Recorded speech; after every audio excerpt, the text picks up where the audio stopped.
And you notice that's never going to be in the news. It'll never be in the news.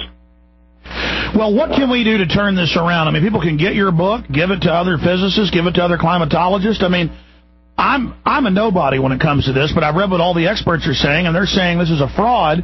Why does Al Gore think he's going to get away with this? I mean... Well, the interesting thing about Al Gore, he was invited to speak at a meeting in New York, which was climate skeptics. I was one of those skeptics, by the way.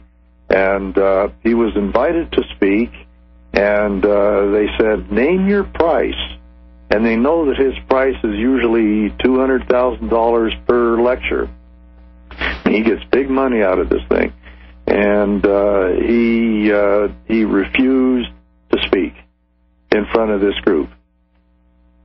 And they said, name your price. And he could have named, say, $1 million. They would have paid it. But no, he knows he doesn't know this stuff very well, and he knows that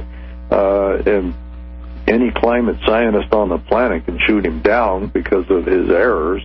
But so he won't speak. But then there was a recent meeting of professional engineers up in Denver. This was the Colorado Professional Engineers, and they decided to have a forum on global warming, and they'd like to hear both sides of the issue. So they're right there in Denver, near Boulder, where NOAA is headquartered, and NCAR, National Center for Atmospheric, is located. And so they said, okay, let's just find some of these people that NOAA and NCAR brag are part of this IPCC and have them give a talk. And one of them said that it wouldn't be an appropriate forum. Now, remind you, professional engineers are the elite of engineers. And all the rest of them that they asked found better things to do. I'm busy, I'm clipping my toenails that day or something. But nobody from there would show up to debate some kind of low-level people like myself.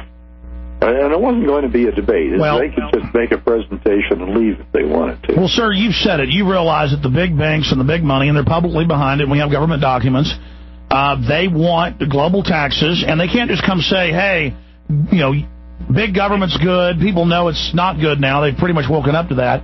And so they say, okay, it's to save you. If you don't do this, you're going to die. It's kind of like, well, the UN has said they don't want to have war now as a unifying threat, so now they want to have the outside threat of the climate, the environment. The witch doctors 5,000 years ago would con their tribe into giving them, special lifestyles and status because they could predict when a solar eclipse or lunar was going to happen. And really, it's the same thing now. It's like we're a bunch of ignorant savages, and they're just telling us, ooga booga, the sun won't come back, you're going to die unless you give me all the power. I mean, can it, from a sociological perspective, or really from a anthropology view, a doctor be looked at in that way?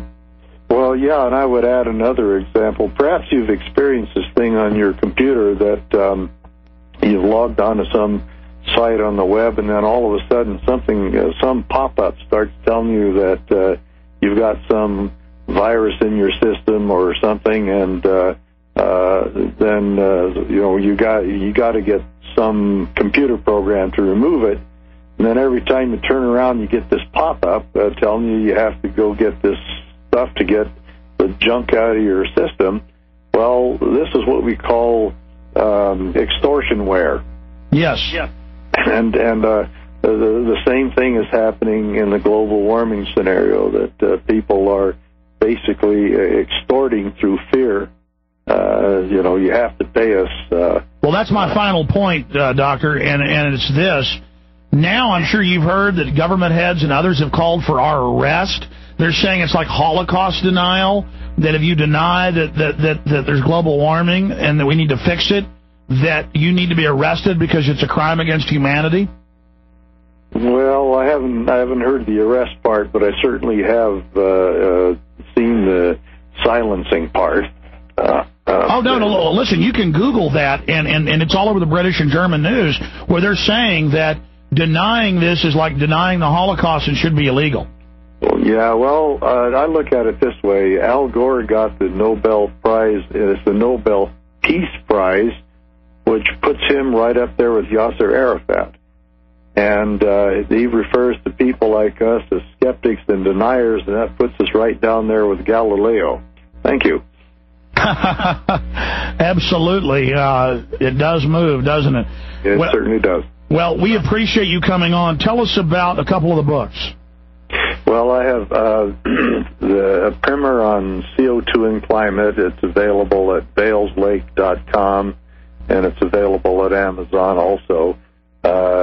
Sales are running high on that, and I'll be coming out with a second edition pretty soon.